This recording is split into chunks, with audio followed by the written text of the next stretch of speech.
But then, yeah. Yes, Angela, I don't know because the electricity that I don't know why is it doing that. Okay, so we'll start now.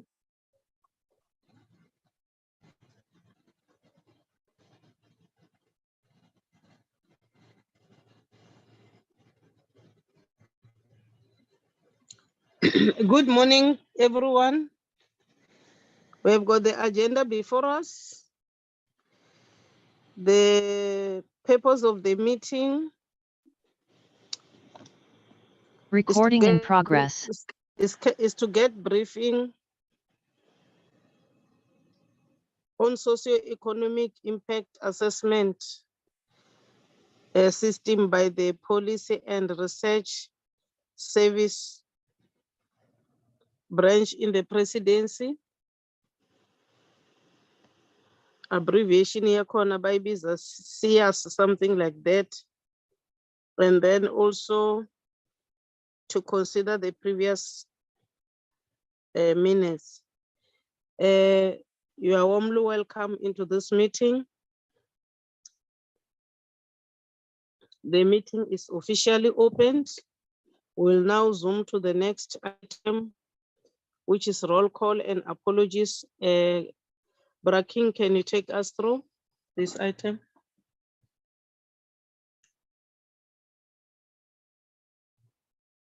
Thank you, Chairperson. Good morning, honorable members. Good morning,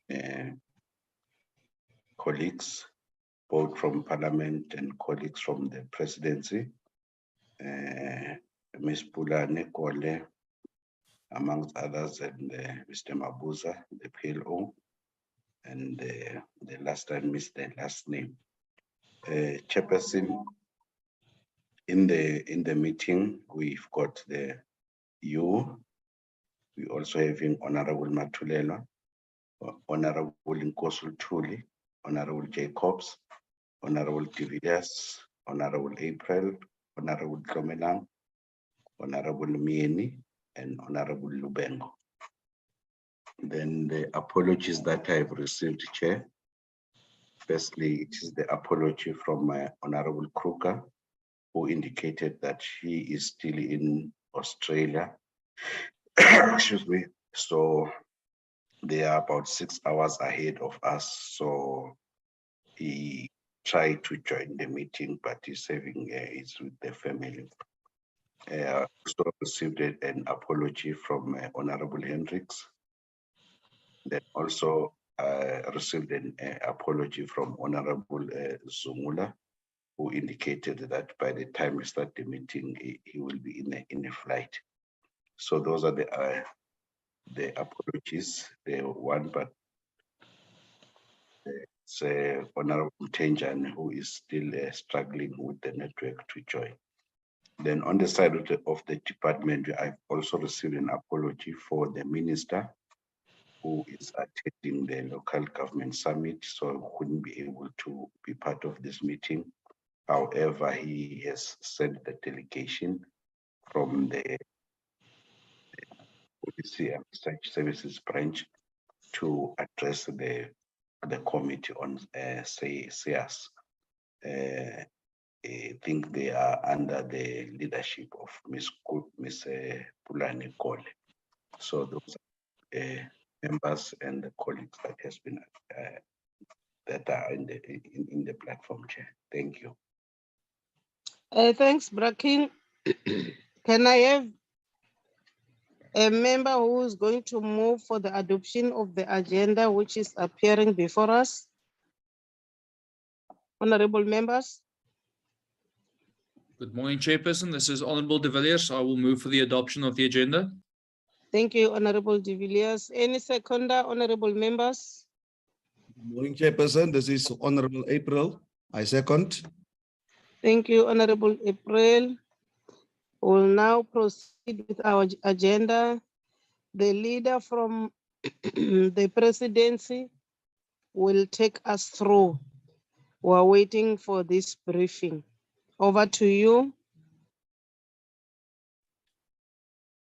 Thank you very much, Chair, and good morning to you and honorable members.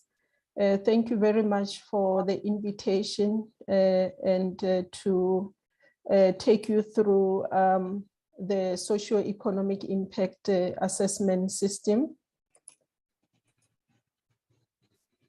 I'm also with my colleague, Ms. Gaino McMaster, who will also speak to other section of the presentation.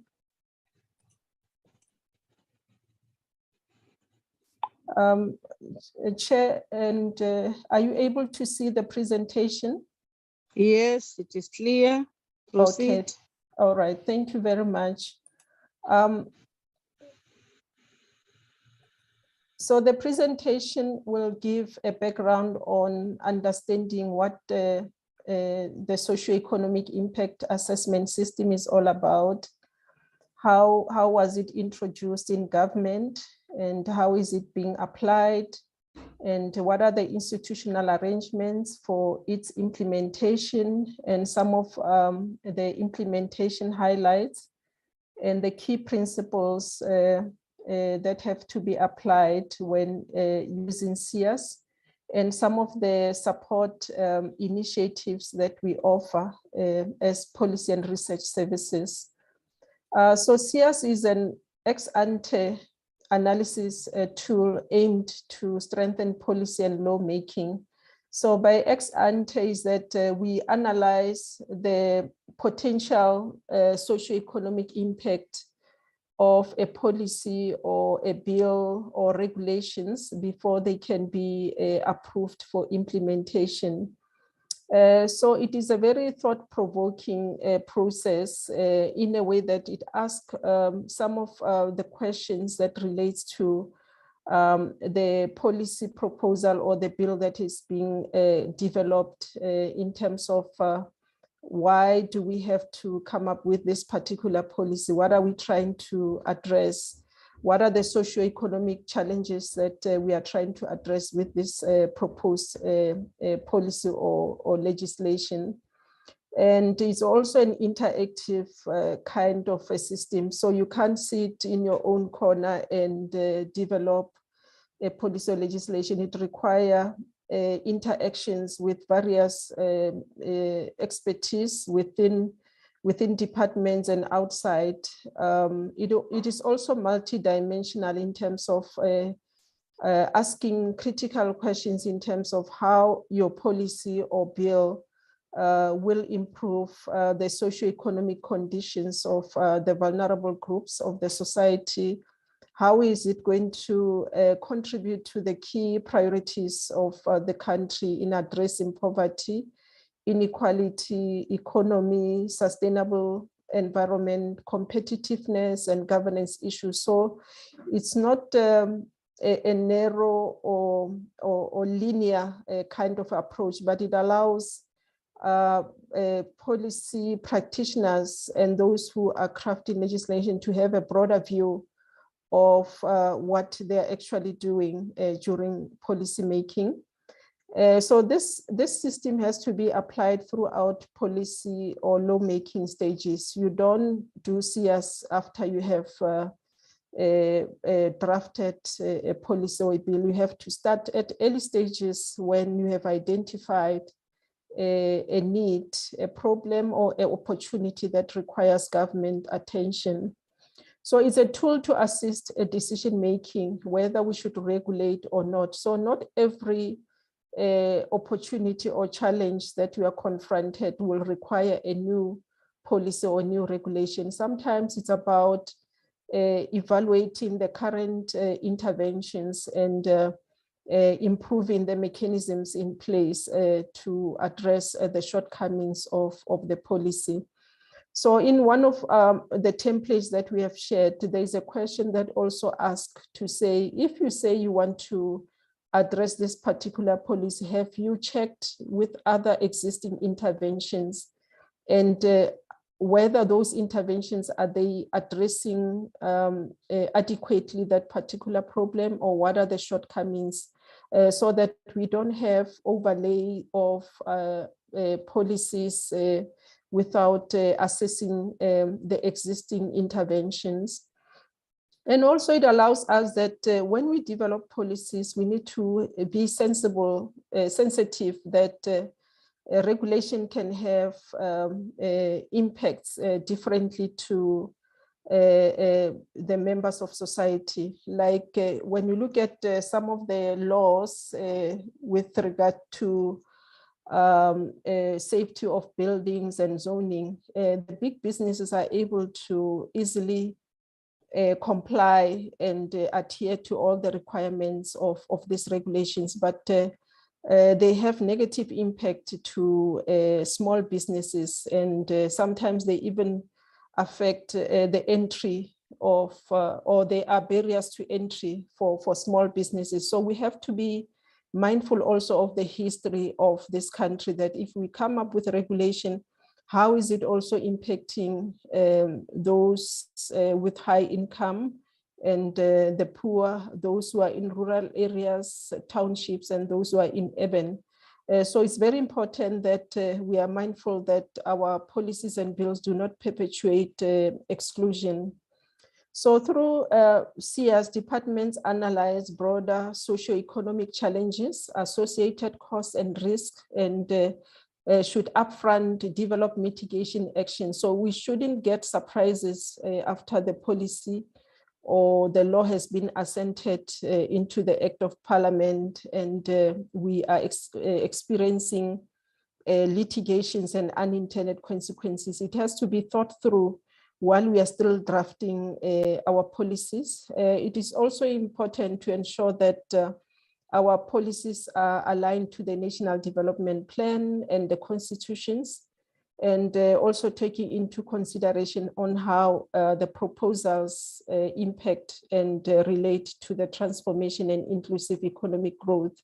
So if you look at the 1997 white paper on Batupili, and also what the National Development Plan says about a developmental state, that as government officials, it's not about producing circulars and developing regulation and legislation. It's about how we are efficient in the delivery of services and improving, continuous improvement on the quality of services. So it's not about the way of regulating and enforcing, but it's about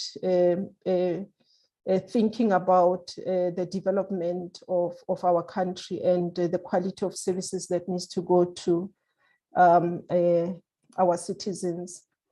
So with regard to the journey of SEAS, previously cabinet in 2007 under the leadership of the former President Thabo Mbeki approved the introduction of the regulatory impact assessment. So the regulatory impact assessment it's a system that has been adopted by the OECD countries, and it's been used by most of these countries as a way of improving better regulation. So it was approved by cabinet in 2007 to be piloted firstly for 2 years. So it also brought some adjustment in terms of our cabinet memo to include also RIA, to guide a cabinet in terms of decisions around the bills and policies that are being served at cabinet level. So in terms of institutional arrangements, when RIA was approved as a pilot, it was meant to be led by the Policy Coordination and Advisory Service. It used to be called PICAS, and the Cabinet Office, to ensure that it's being implemented across. And National Treasury was also responsible to provide capacity, doing quality assurance, and ensure financial resources for RIA consultations. So departments were responsible to do RIA when developing or initiating legislation. With regard to the outcomes of that pilot, there were very few regulatory impact assessment that were undertaken, as it was not properly integrated into departments' policy-making processes. And the limitation also with RIA is that it was more focusing on the likely economic costs and benefits to one sector of the society, which is business, and not taking into account broader national priorities. And we should be mindful also that at that time, we didn't have the national development plan as a basis for policy making. So the 2-year pilot also expired in 2009 and was not renewed. And also in 2009, there were also changes where PICAS was being disestablished and replaced by Department of Planning, Monitoring and Evaluation, as well as the National Planning Commission. So in 2014, the Socioeconomic Impact Assessment System was introduced by that time, Department of Planning, Monitoring and Evaluation with the former Economic Development Department, National Treasury, and TIPS. So it was then approved by Cabinet in February 2015, establishing also our unit to be responsible for coordination and quality assurance. So Cabinet also further approved in September 2015 that CSB applied to all policies, to bills, regulations with official date of its implementation to commence from 1st of October 2015. Initially with RIA, it was mostly focusing on bills and legislation, and there were gaps with regard to regulations, particularly that regulations were approved internally by ministers. They were not being approved by Cabinet and Parliament, and there were a lot of challenges around the negative implications that are being processed internally, and hence Cabinet saw a need that the CS have to be applied broadly to public policies, to bills and regulations. So whether public policy or is approved internally, it has to also be subjected to CS. So in September 2016, the President's Coordinating Council approved that CS be rolled out to provinces and municipalities, particularly that also there are challenges with bylaws, especially to small businesses, and therefore they have to be subjected to CS as well. So with regard to the current administration, under the leadership of President Cyril Ramaphosa, there have been emphasis on implementation or fast-tracking implementation of regulation. And key issues that the current administration is prioritizing on is to remove policy impediments and improve the ease of doing business, and to ensure that our policies are evidence-based and effectively coordinated. So those are some of the challenges with some of our legislation, and addressing complicated and lengthy regulatory processes. And he's also leading implementation of structural economic reforms around water, energy, transport, visa regime, and digital communications. A typical example on addressing complicated and lengthy regulatory processes, we had challenges also with backlogs around applications for the water user licenses, and the President said the turnaround time has to be reduced to 90 days. And I must indicate, with the recent reports from Department of Water and Sanitation, we had about 944 applications that were processed out of the backlog of 998. And the department was able to also process about 150 applications within the turnaround time of 90 days. It was actually 133% of applications processed. They targeted about 113, but they were able to exceed. So this has happened because of strong leadership and also improving internal processes, capacitating the unit that is responsible for application, but also improving the business processes and your re-engineering. So those are some of the things that CS will look into to say when you craft legislation and expect members of the public to do applications as part of your regulation, do you have enough capacity?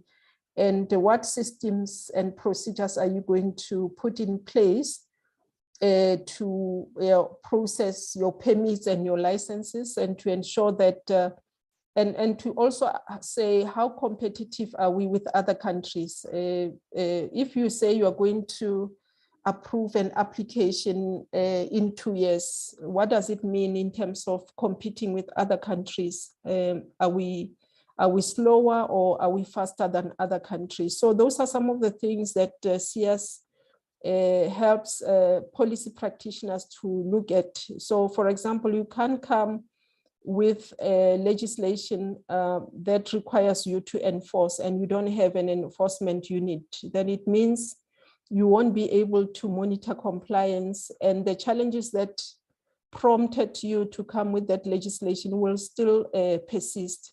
So those are some of the critical issues that has to be thought through during the development of our policies and legislation.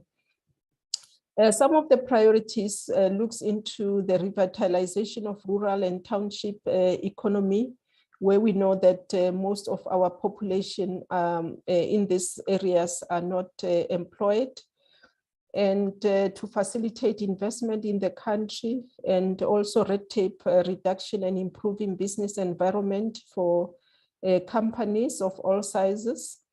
Review of the Business Act alongside with broader review of legislation that affects SMME and reduce the regulatory burden. And the Policy and Research Services Unit was established in 2019. And the CS unit that was initially under Department of Planning, Monitoring and Evaluation was being transferred to this new Policy and Research Services to ensure that as we coordinate CS, we ensure that policies and legislation are informed by evidence or credible research. And we are able to ensure that our policies are coherent. There are no clashes and impediments in terms of delivery of services. So my colleague will take you, Chair and honorable members, through how the CS is being applied in terms of the two phases, the initial impact assessment and the final impact assessment. As I indicated earlier, that CS has to be applied throughout policy making. So through you, Chair, may I request that Ms. Gaynor McMaster take us through the practical application of CS. Thank you very much. Good morning, Honorable Chair and Honorable members. As Ms. Corley indicated, I'll take you through the application of the system. So SEAS, Socioeconomic Impact Assessment System, consists of two distinct yet interrelated phases, namely the initial impact assessment and the final impact assessment. The nature of the work done on these phases are iterative in nature, meaning there's a lot of to and fro between the owning department or the drafting department and policy and research services representatives. And this is towards ensuring the best quality report is produced at the end of the day. Our turnaround time is a standard turnaround time of 14 days between iterations. However, we also work closely together with departments in crafting a roadmap if we find that there's a need for that. So in terms of the phases, I'll start off with the initial impact assessment phase. This phase is closely associated with the diagnostic and problem analysis phase in the policy development process. And here the drafter or the owning department is prompted to use evidence to inform the problem as well as contextualize the status quo. This phase also provides ample information to identify the various pathways to change. And this is done or encouraged through a intensive option analysis exercise. This is where the department then comes up with various options of addressing the problem based on evidence as well. And at the end, we then require the department to then identify or motivate for a preferred option. So the products that is produced during this phase or the deliverables is the initial impact assessment report, a detailed concept note or green paper around the problem the department wishes to address. These documents, we say that it's mostly used for internal consultation within the department and towards obtaining approval for the department's policy position. When I started, honorable members, I mentioned that the phases are closely or interrelated, meaning that the work on the problem identification and providing evidence based on the context and finding the various options is used in the final impact assessment phase. This phase focuses on the preferred option. Remember, I highlighted that the preferred option comes from the initial impact assessment phase. So within the final impact assessment phase, we focus on implementation aspects of the preferred option. It contains, so you use the information used during the problem analysis and contextualizing, and we then use it as a start in the final impact assessment phase. It also contains sections dealing with consultation feedback or feedback or input from the key stakeholders. And here we advocate for inclusivity, ensuring that all relevant stakeholders are consulted on not only the draft policy or the bill or the regulation, but also your SAYAS report. So their views with regards to the risks involved with the preferred option, cost involved, and unintended consequences should be captured during this phase. We also have a section dealing with identification of existing policy, legislation, and regulation from not only the drafting departments, but other departments that have implemented policy, legislation, regulation, focusing in on addressing the same problem. So here, honorable members, we attempt to minimize the policy contradictions that might arise during implementation by identifying these existing legislation and ironing out any possible contradictions, or also identifying possible alignment and collaboration with other departments. Additionally, we also encourage resource planning. As we know the importance thereof, so we encourage departments to do a costing of the preferred option. And as we know that not planning on or not doing this has negative impact on the implementation of your preferred option. So it then lends itself to the saying that we have beautiful policy and legislation and regulation, but we are unable to implement it due to the lack of resource planning. So through SAYAS, we encourage that proper costing be done on the preferred option. We also deem risk identification as an important aspect. So we prompt departments to really think through on all the risks that might pose a implementation barrier. And we encourage them to come up with mitigation action plans during the early phases already, so that we know that when a particular risk poses implementation blockage, that we know how to deal with that. In 2018-2019, honorable members, we introduced an M&E component to the SAYAS, the final impact assessment phase. And this is critical as department needs to gather data on whether policies, legislation, regulation are on track to meeting its objectives. And also periodically evaluate whether a particular preferred option was the right solution in the first place towards addressing the problem, and whether we are able to meet the societal change that we envisaged in the beginning. In terms of the final impact assessment, we have various sign-off stages. The first one is the cluster sign-off. This is an indication that the department has now obtained an approval from the minister, and is now able to present or table this policy proposal or bill at cluster committees. Thereafter, once input is received, it is then incorporated into the bill or draft policy. And we also say that if input is significant and it prompts changes to your SAYAS report, this is the opportunity to do so, to incorporate those changes or make the required revisions. They then resubmit the SAYAS report. We assess it and check, do the due diligence check. We then provide a sign-off on a preliminary sign-off. This then allows the department or the opportunity to gazette for public comments.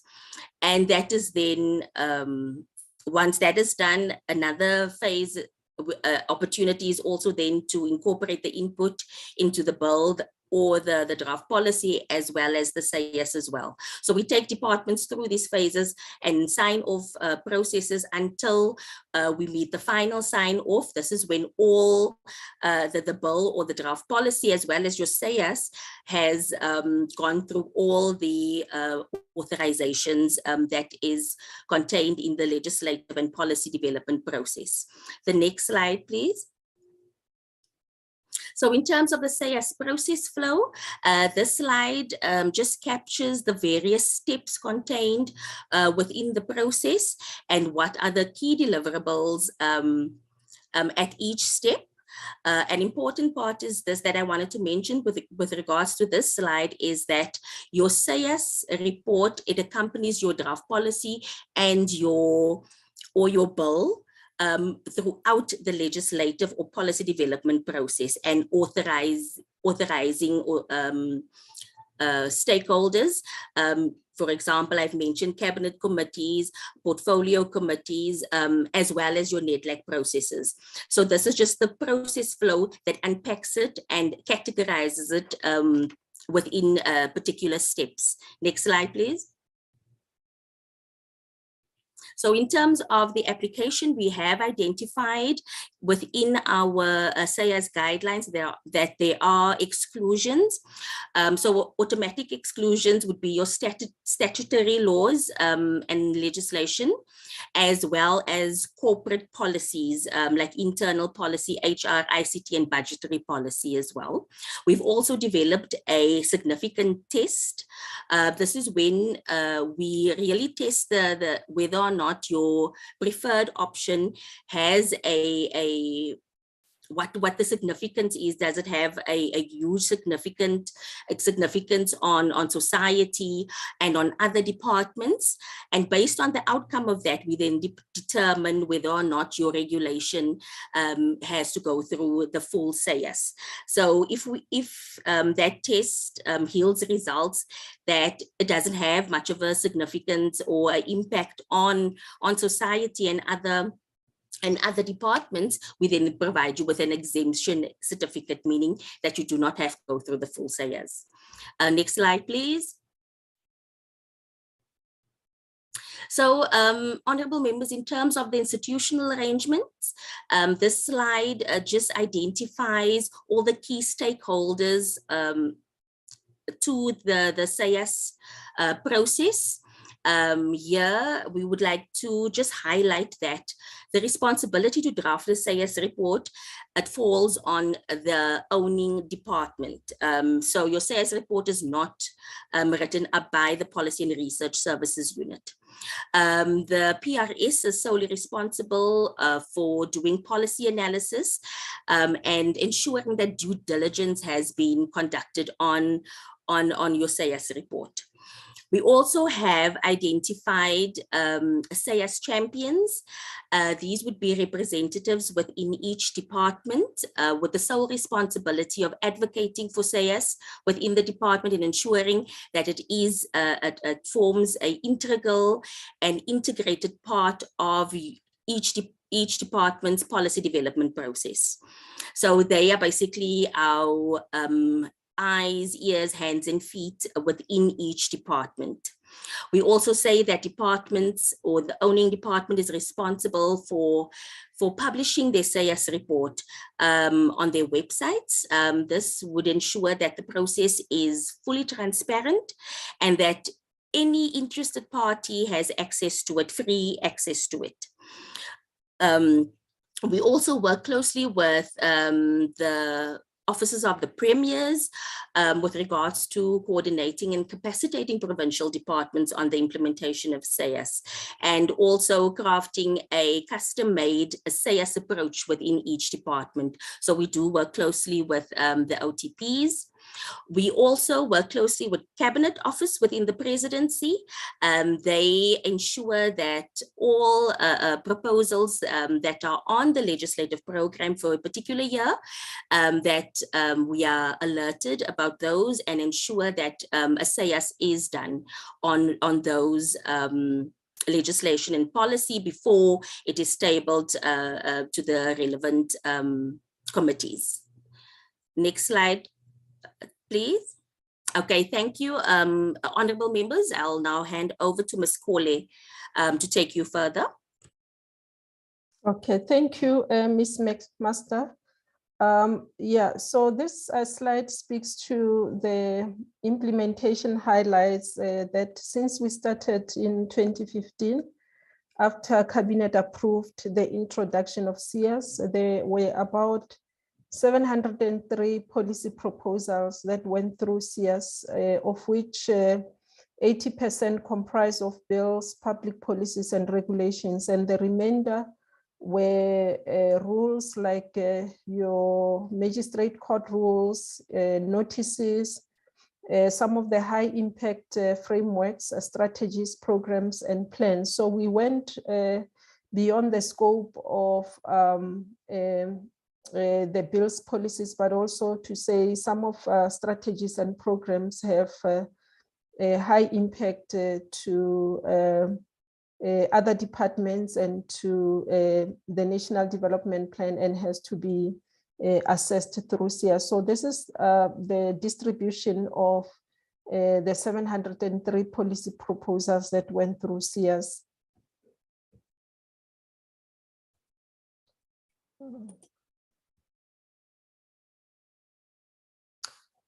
So through SAYAS, departments have opportunity to facilitate resources and address potential policy impediments. This is also what Gaino McMaster spoke about in terms of facilitating resources for implementation. So it shouldn't be a surprise that after the policy or the bill has been approved, there are no resources for implementation. And through SAYAS, a central repository for policies and bills was created. And through this process, we are able to look at alignment of some of the complementary policies and ensure that they are better streamlined for implementation. We continuously, as a unit, provide inductions to officials within government, and we have covered more than 2,500 officials. So it's an implication of how government is involved in policy making. We also introduced the National Policy Development Framework, which was approved by Cabinet in December 2020 to guide departments on evidence-based policymaking. This is based on the assessment that we did and the interviews that we had with policy practitioners, that there is a gap in the country that guides policy practitioners on how to develop policies.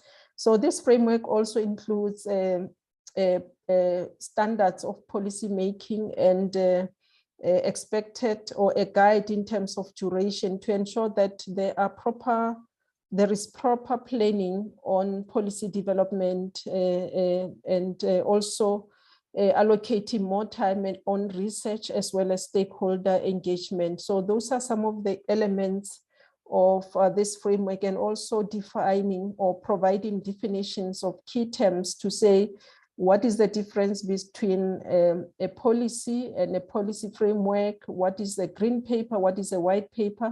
So we have also clarified those terminologies that are used in policy making.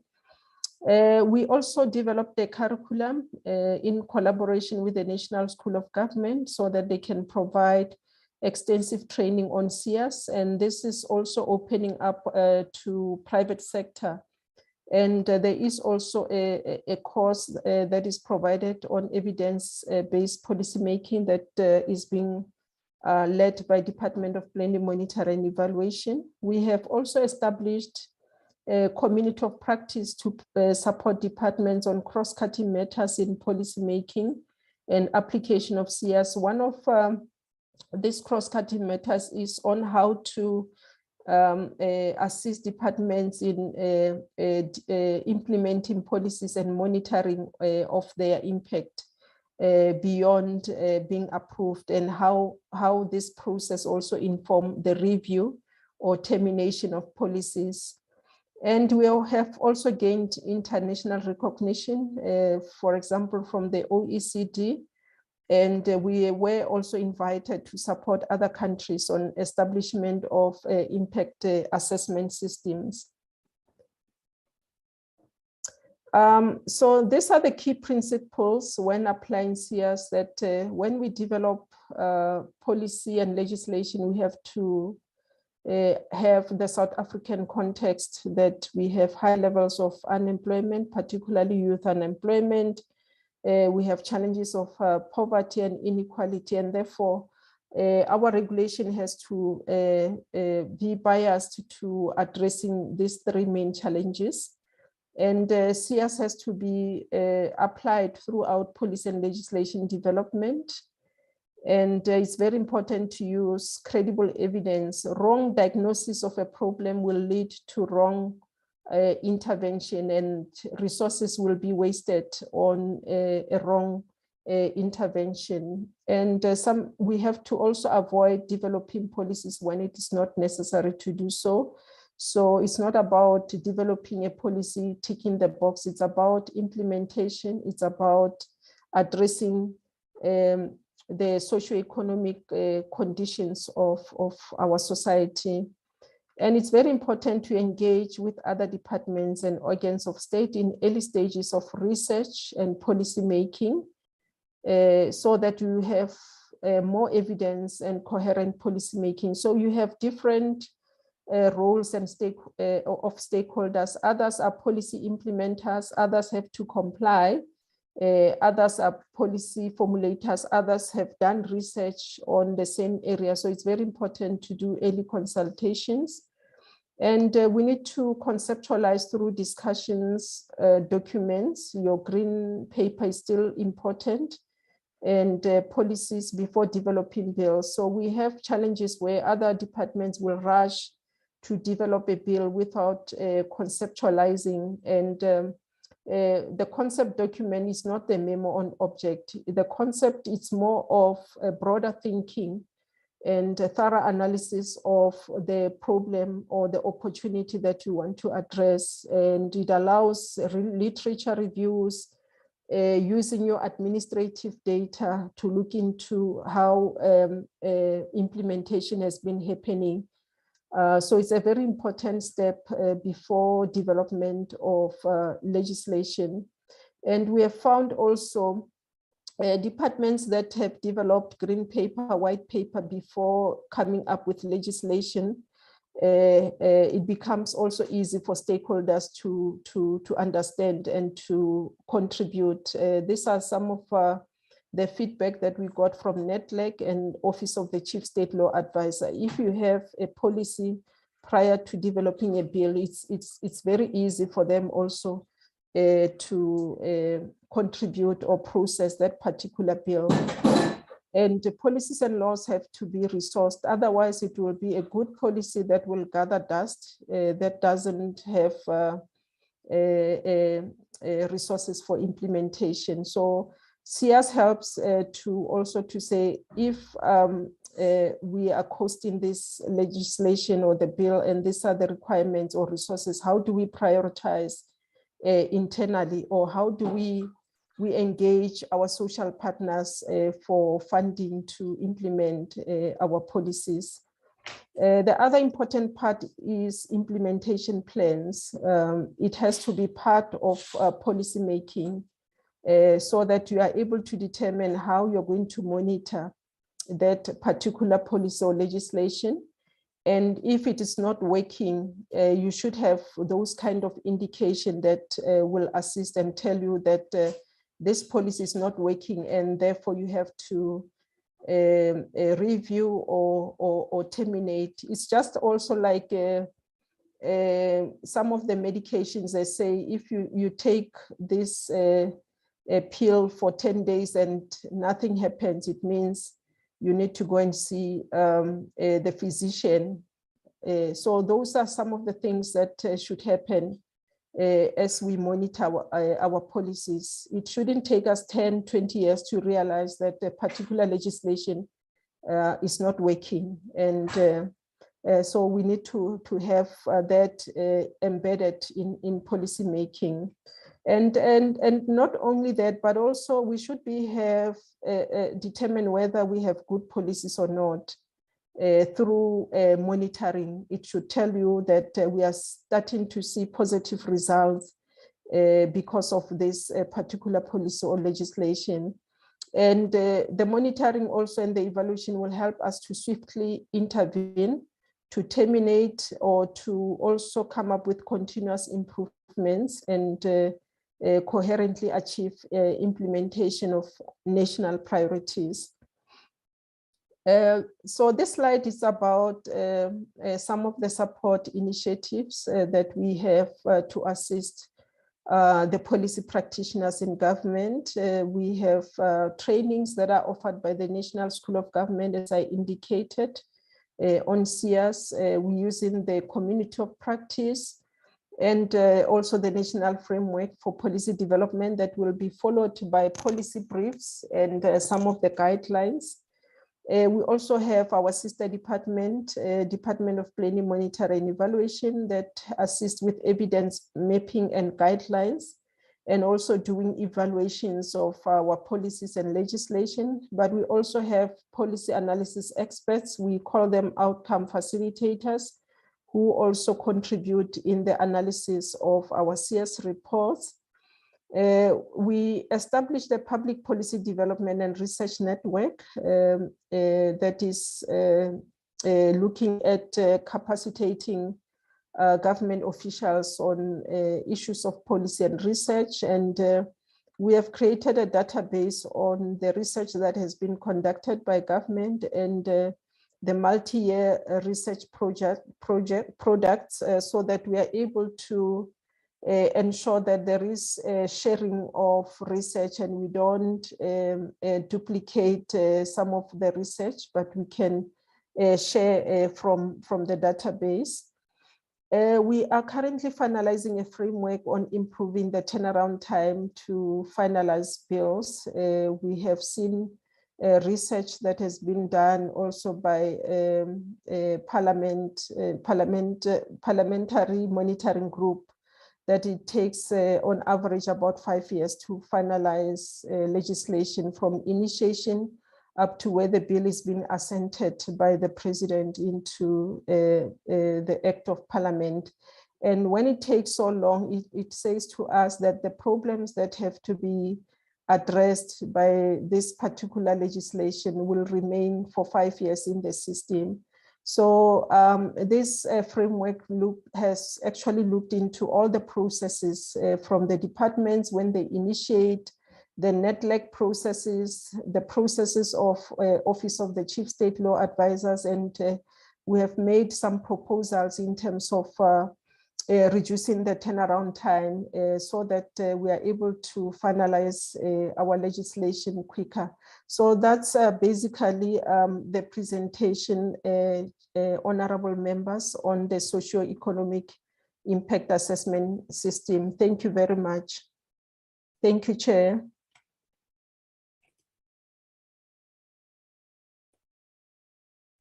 Thank you so much. That was powerful, but it's a lot of information, I'm telling you. But you were so fluent and you were not in a hurry. But the problem is that if you see, you get an information at a later stage and you want to engage, it is sometimes very, very difficult to engage properly, but we heard you and we are excited. There are a lot of questions which will arise from the members as well as myself as the chair, but we appreciate your presence because really you are empowering us. We thought just if we say want to come up with a bill, is something we'll just wake up in the morning and do that. Today we are educated, we appreciate that, but as the organ which is doing oversight by virtue of being members of parliament, we believe we will question you, won't be arrogant, but it will indicate the frustrations we are having. So I will now invite members to engage, ask clarity-seeking question, because this is your presentation and that's how you are operating. I will come later after honorable members have questioned, advice, etc., etc. So honorable members, I'm inviting you to engage with the presentation. King, you will assist me to identify hands.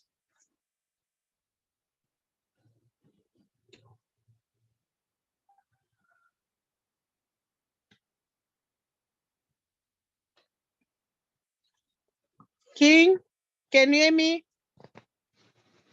Yes, Chair, I'm with you. I'm with you, Chair. Yes. I'm still waiting for members to raise their hands. Right now, there's a hand from Honorable April. Okay. He's the only one so far, Chair. He Okay. is the only one so far. Okay, Honorable April, the stage is yours. Well, he'll be followed by Honorable Jacobs. Thank Okay. you very much, Yes, Chairperson. I will be asking 3 questions, but first let me take this opportunity to welcome the presentation that has been given from the presidency. It is indeed a detailed presentation. Chairperson, what I would want to check with him is, number one, ordinarily, how long does this process take, or how long should the entire SAYS process take, number one? Number two, I want to check, Chair, is what is the presidency disposition or view on the separations of power, doctrine, and so forth, and what are the plans to have a similar unit in Parliament? My last question is, what is the level of cooperation or collaboration between SAIS and Parliament's Constitutional and Legal Services Office, the CLSO? Those are my questions. I thank you, Chair. Thank you, Honorable Jacobs. Thank you, Chair, and greetings to everybody. I think also I want to start by saying that this is a good presentation and there's a lot to chew on. And so I've read the document and the presentation. So I think this will help a great deal with coordination of our policy process.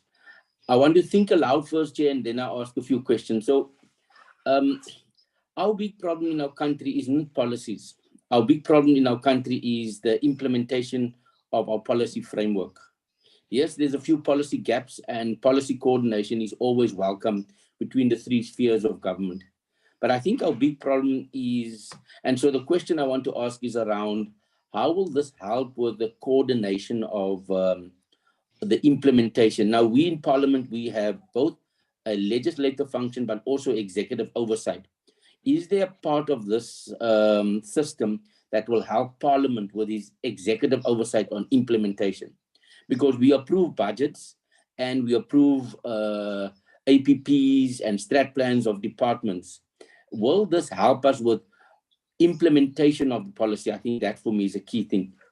Now, in my previous life, Chair, I was a bureaucrat and worked in a different. I was working in a chief director for local government, a development bank, and the big issue that we had then was we had a ward information management system. Now, ward is a geographical area where we vote and we vote for. So there's about, I think, more than 4,000 wards across our country. And government has an economic and a social impact investment footprint in each of these wards across our country. Wall to wall, South Africa has ward and VD systems.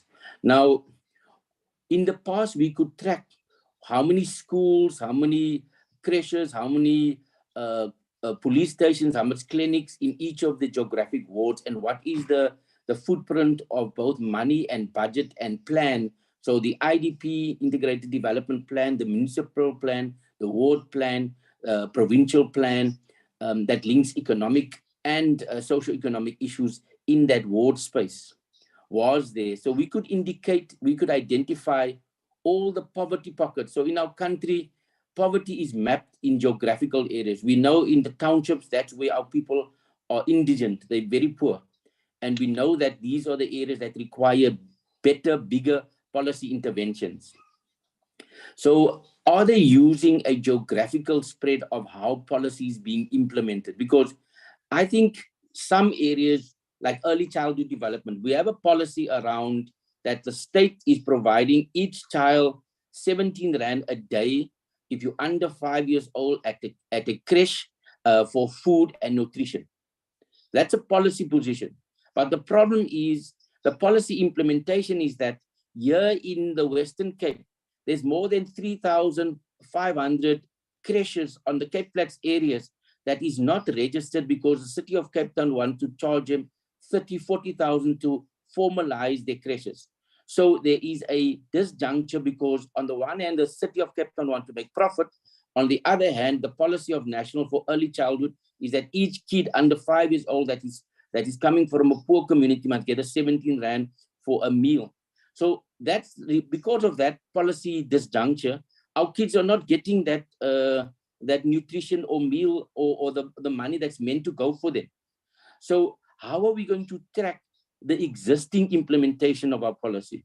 Because my big problem now is that we've got good policies on paper, but we're not delivering, and there's no consequence management for the policies that we're supposed to implement. And we as members of parliament, we go everywhere, we do oversight. I've written letters to the mayor, I've worked with the early childhood centers in our area, but you just see there's a blockage. And so is the system just a broken telephone that's just going to give us a sense of being okay, but on the ground, we're not feeling the policy impact? And so I am wary, let me say, because I've been in the system for more than 30 years. There's been different iterations of policy formulation, policy coordination, and it's all involved. We've got a dedicated department of monitoring and evaluation, Chair. There's a whole department in the presidency that deals with this, but we still have these big policy gaps in the implementation, Chair. So I'm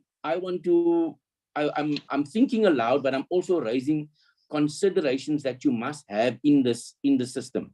I want to ask that you need to have the capability to say in a geographical space. So of Ward 2 in Tanzania, we must know what is the local government footprint, the provincial government footprint, and the national government footprint in that geographical space.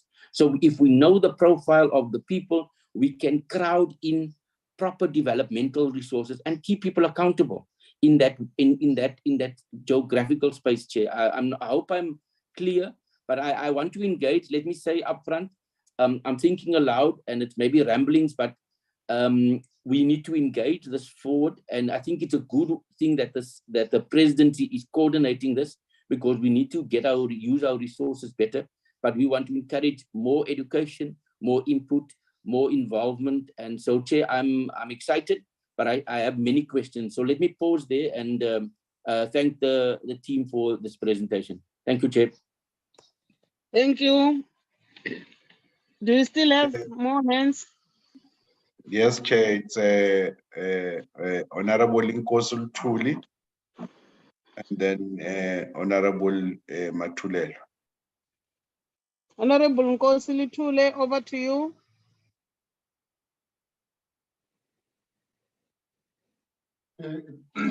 Thank you, Chair.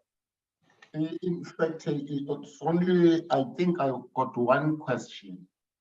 It's pertaining the red tape in our SMEs, like CETA, and all those, when they are going to start doing the policy which can remove those red tapes. Thank you very much, Chair. Thank you, Honorable Nkosi Thule. Honorable Matulelo. Thank you very much, Chair. Greetings to honorable members and the presenters that are with us today. I will just ask the questions to the SAYS. Is there any progress, research, and cooperation between the SAYS and the Department of Small Business Development? Number two, has the SAYS dealt with the committee bill? The last question, I don't have many at my hand, but the last one, how does it going to cover rural and townships type of small businesses? Thank you so much, Chairperson. Thank you. King, do we still have any other hands?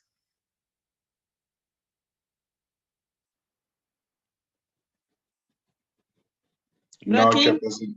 Chairperson, those are the hands that they were raised. Okay, thank you, Bracken. Honorable members, my understanding, this unit in the presidency is there to assist the process of developing bills as well as policies, where in each and every item they were indicating. Firstly, they indicated or they defined what does a CS means and why is it established. From there, they indicated when was it introduced during 2014, which is long ago. 2015, it was approved. So during September 2016, certain activities also occurred. Here, ours is to check how to apply And who should do that? According to my understanding, they said officials of the department. Now, what we want to check with the delegation here is how do we come in as parliamentarians, because parliamentarians are also allowed to develop or to establish bills. And I will agree with Honorable April on the issue of time frame, because even the speaker, one of the presenters, indicated that the difficulty is that this process takes long. I don't think that we are assisting the society if even in the office of the presidency, we are indicating that those bills are supposed to move from this category and that category. Can't it be regulated in other way to maybe to shorten the period? Because what is important is to deal with those stumbling blocks. If I may quote you well, under key principles, where you say we need to understand South Africa's context, which is unemployment, poverty, and inequality. Now, if a policy or a bill is to take such long, as Honorable Nkosi Lituli has indicated, how are we going to assist our people, more especially that were the Department of Small Business, which small business, it is evident that is the only sector which can create jobs, because they are dealing with smaller jobs. If maybe 700 are able to employ 7, 6, 8, that is job creation. Now, if there are those red tapes and those bills are taking too long, I don't think that this unity is assisting us. That's what I can indicate as the chair of this committee. Yes, we understand that we need to use credible evidence for research and option analysis. But my problem, I agree with Honorable Jacobs, that we have got good policies. The problem is implementation. Now, under monitoring and evaluation, how best are you going to monitor? I heard you indicating that up to so far, you had 703 policies, among them during 2015, 80% are bills, policies, and the regulations. You can count from 2015 to date, because our role as the portfolio committee or as parliament is to monitor.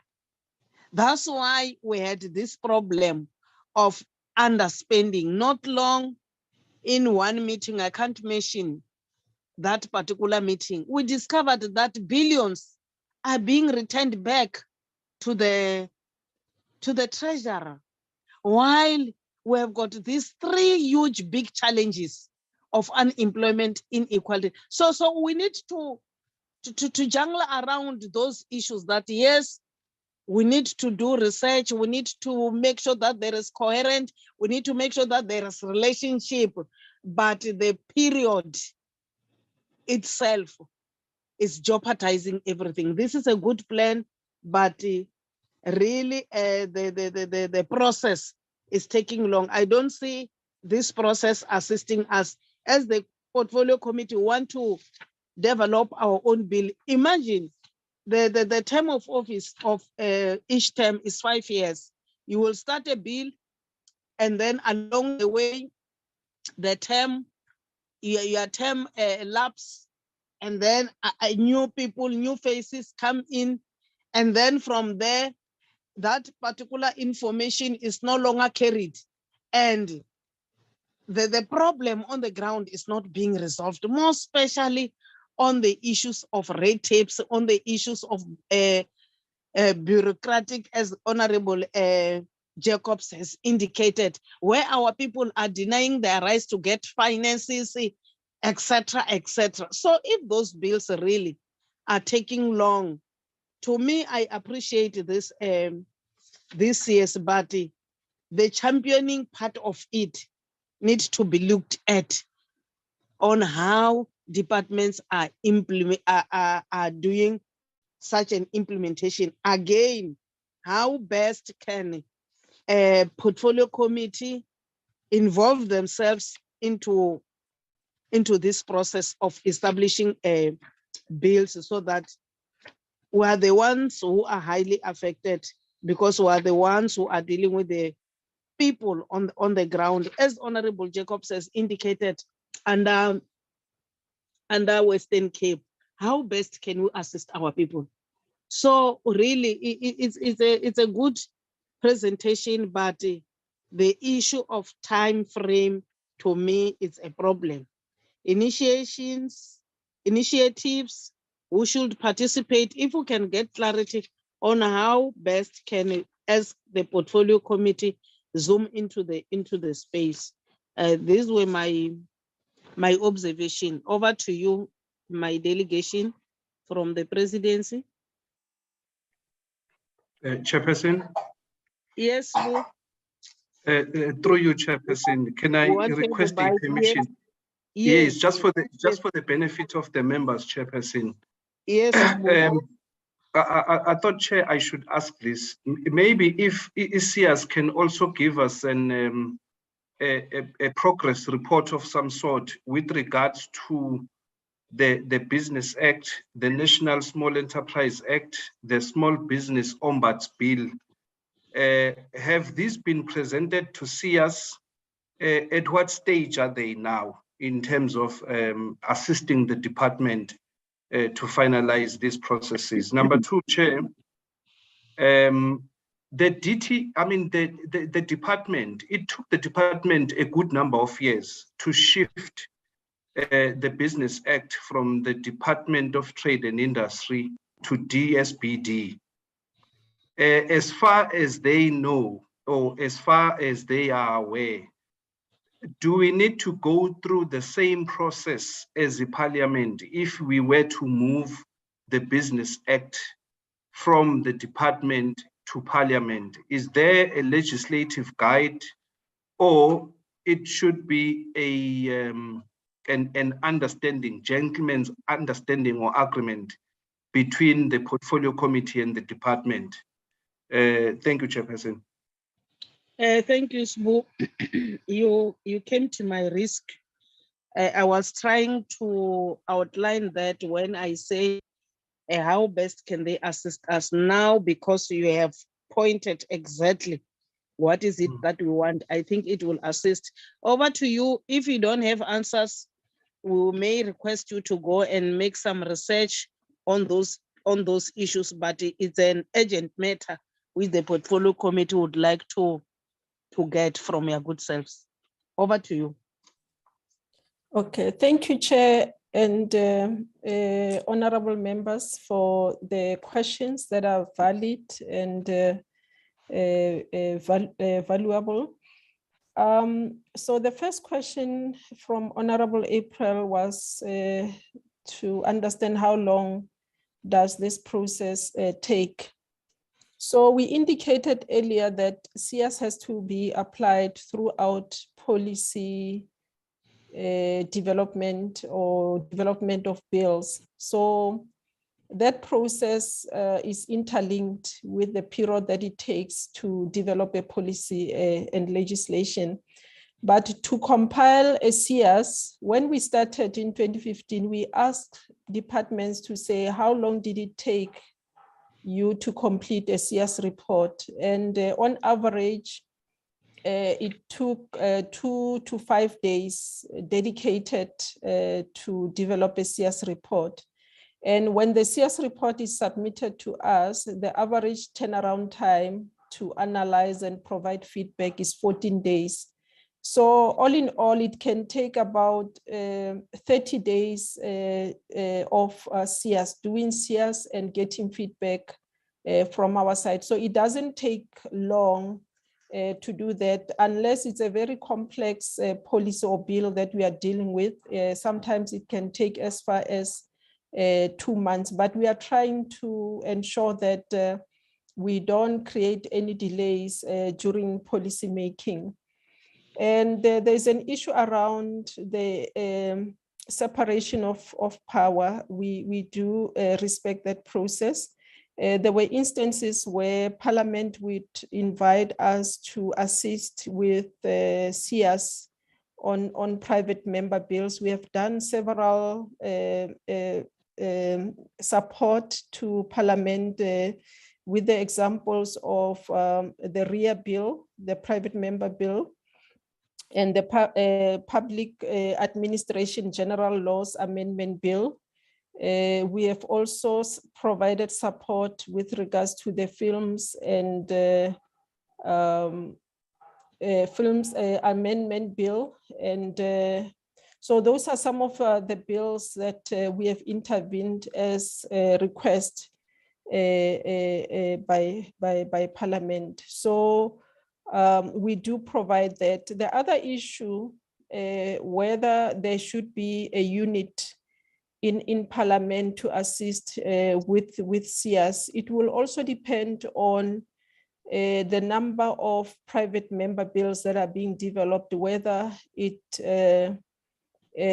justifies to have a dedicated unit to do that. But from our perspective in departments, we discourage departments to develop CS units because if maybe that year you are not developing any policy or bill, what will be the work of that official or that unit during that time? Hence, we say those who are developing policies and bills are the ones who should also subject those policies and bills to CS. And we do analysis. We do analysis and quality assurance. Oh, okay. Then the other issue was our engagement with legal services in Parliament. It is also based also on whatever activity that we have, but there's no agreed MOU in terms of our working relationship, but we do work together on different activities as required. Then there was an issue around the implementation of our policies at even up to what level.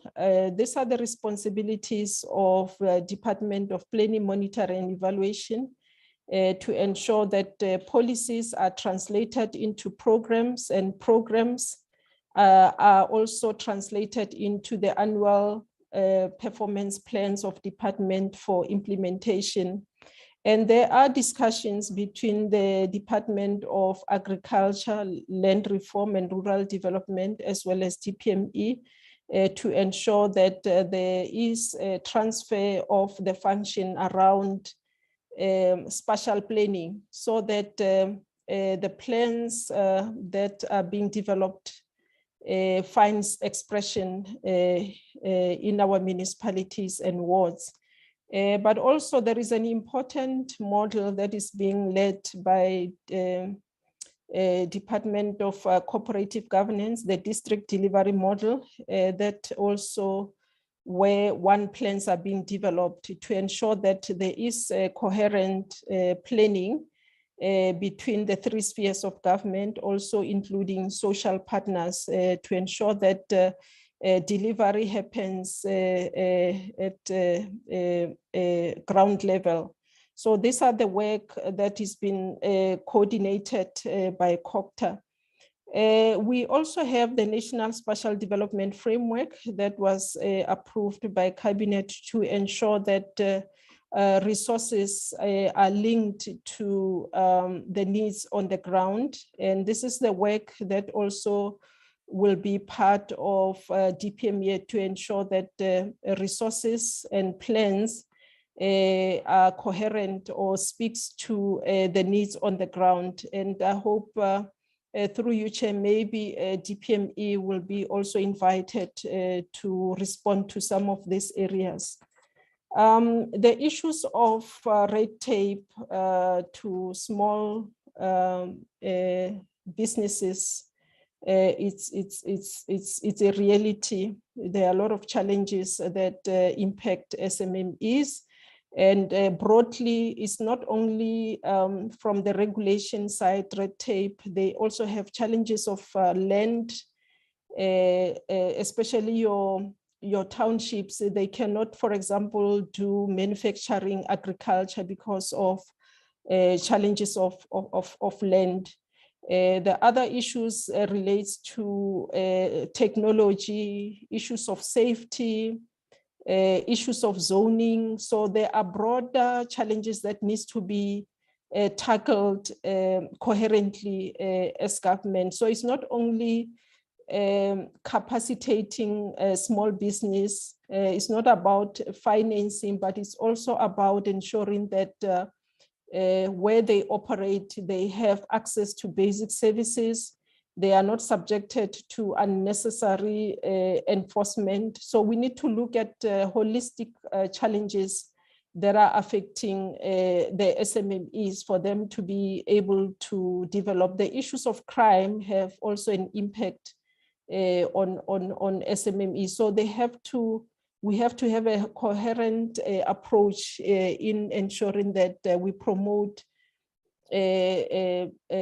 development and sustainability of SMMEs. The other important issues around capacity of small business include also issues of financial management, issues of strategy in terms of how do you navigate through challenges of external environment. So those are some of the dynamics that small businesses are going through. And I must indicate, Chair, that we have an established red tape unit within the presidency that is led by Baba Sipongosi, and I hope that they will also be given an opportunity to come and share the work that they are doing around red tape. Then the other issues with regard to the shortening the turnaround time to finalize bills. So this is a process that starts from where the minister initiates a policy up to where the bills are being discussed or debated in Parliament. So all in all, it takes 5 years. And this is a process that we have undergone. We have done research. We have also interviewed officials from the Bills Office to also look into some of the challenges that we need to actually reduce. We have done also benchmarking with other countries, and the framework that we are proposing is to ensure that we reduce that turnaround time to about 2 years. And the other challenge that we have found is around how we prepare the legislative program. So we put bills in the legislative program that we are still conceptualizing. So it's one of the proposals is that we only put a bill in the legislative program when we know that it's at advanced stage to be approved by cabinet, to go out for public comments and to be introduced in Parliament. And we need to also prioritize which ones should be prioritized to be introduced in Parliament, so that we are able to even prepare the speaker and portfolio committees of the number of bills that should come through that are reasonable also for them to process in a particular year. So those are some of the proposals that we are making in the framework that I spoke about, so that it doesn't take us 5 years to deal with legislation. With regard to the bills that were mentioned by Mr. Gumede, they have gone through CS, including also the business bill. We even followed up with the department. Apparently, they were still dealing with Office of the Chief State Law Advisors. So I must indicate that they are actually working on that. They've went through CS. We have followed up to say, guys, since we have sent you comments on CS, how far are you with the legislation? So it's between them and Office of the Chief State Law Advisors. And the other two also went through CS, and we can also make follow up in terms of how far and give you the latest updates of that. So those are our responses through you, Chair. Maybe if Ms. McMaster have other areas to respond to. Thank you. Ms. Cole, now I'm covered, thank you. Oh, you're covered, ne? Thank you. Honorable members, here we are. Here are the responses. But I didn't you responding very, very well on those issues as Sbu has requested. Sbu, are you covered?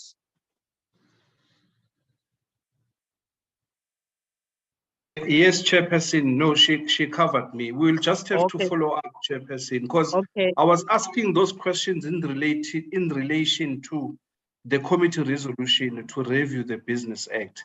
But if it has gone through the CS process, really, we may want to visit that particular resolution, Chairperson, at a later date. Thank you. No problem. I think the head you will do it. That is pure administratively. But let me thank the team and thank the honorable members.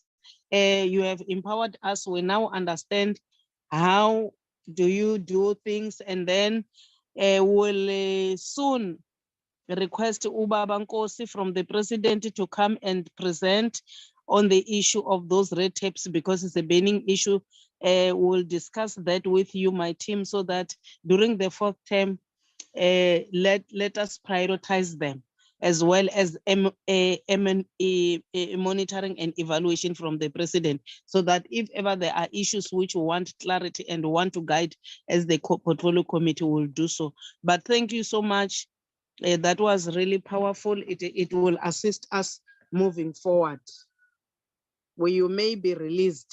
Thank you. Thank you, Honorable Chair and honorable members. Thank you, honorable Thank members. you. Thank you, darling. King, can we go back to our agenda?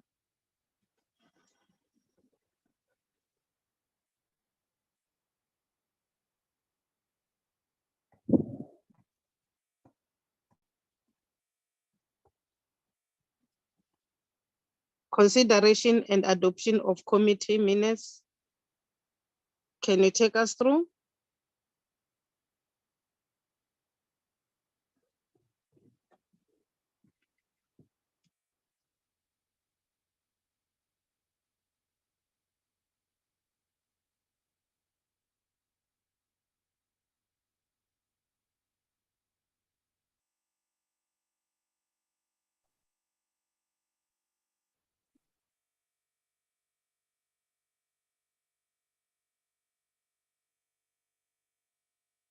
You can scroll them. Chairperson, these are the minutes of draft minutes of the portfolio committee that took place on the 21st of September, where we were being briefed by the 2022-23 quarter one performance reports of the department, CIFA and SIDA. I will request Honorable Jacobs to present them. You still remember I had a problem of network. I could not complete the process with you. Honorable Jacobs. Okay, Chair, I'm in. Let's go through the minutes. Members that was in the meeting, can you just check for correctness, if everything, spelling is correct and everything?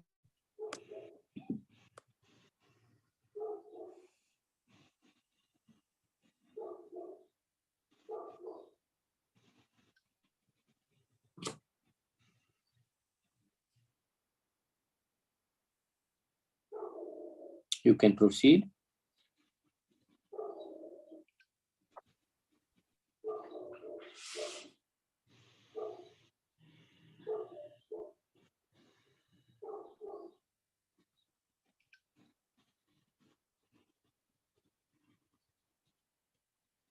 Okay, you can go up.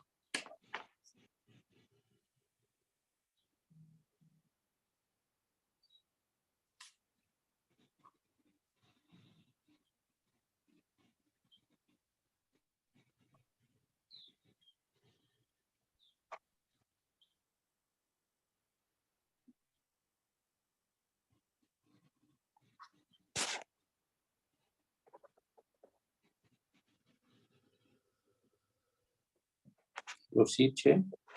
Proceed.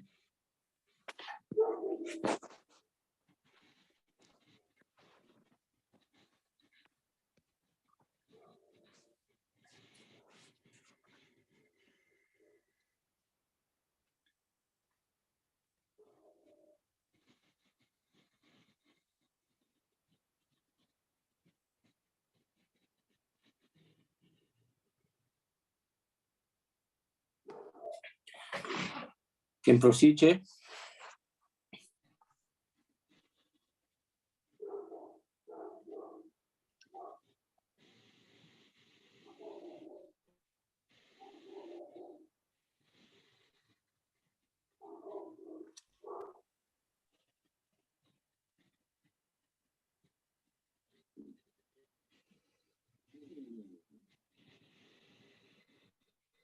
Continue.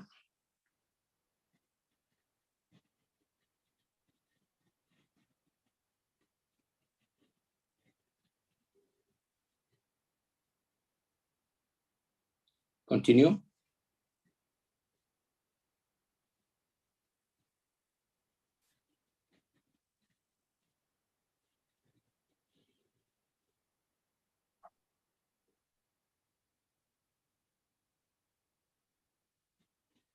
Continue.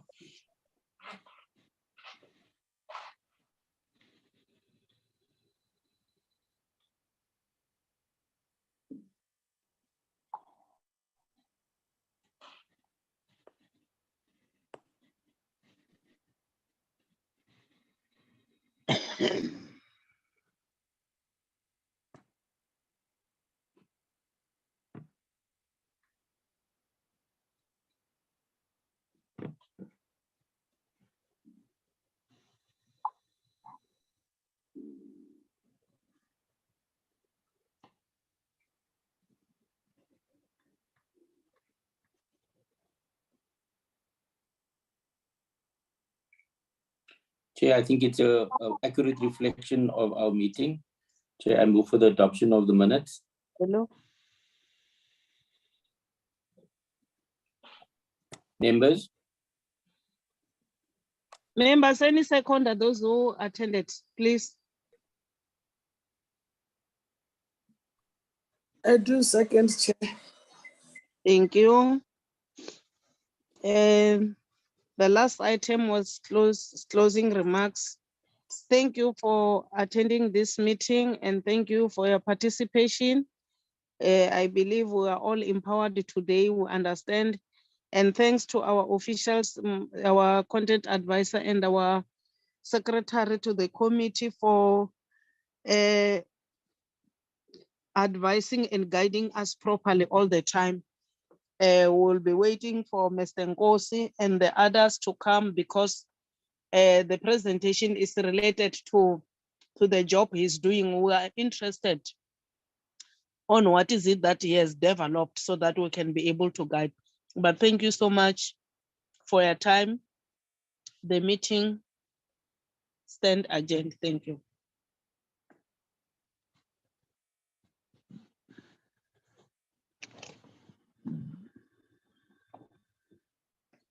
Recording stopped.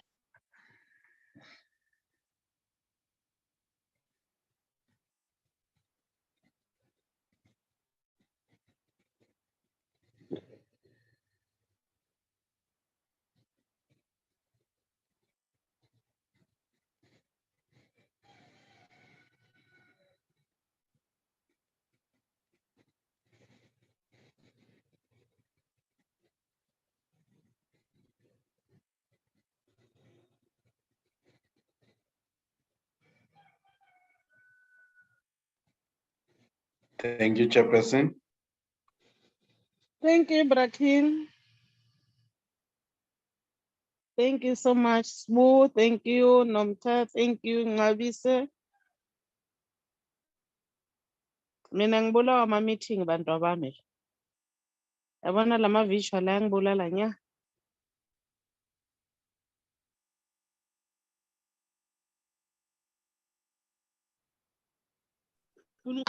Buyela ofisini.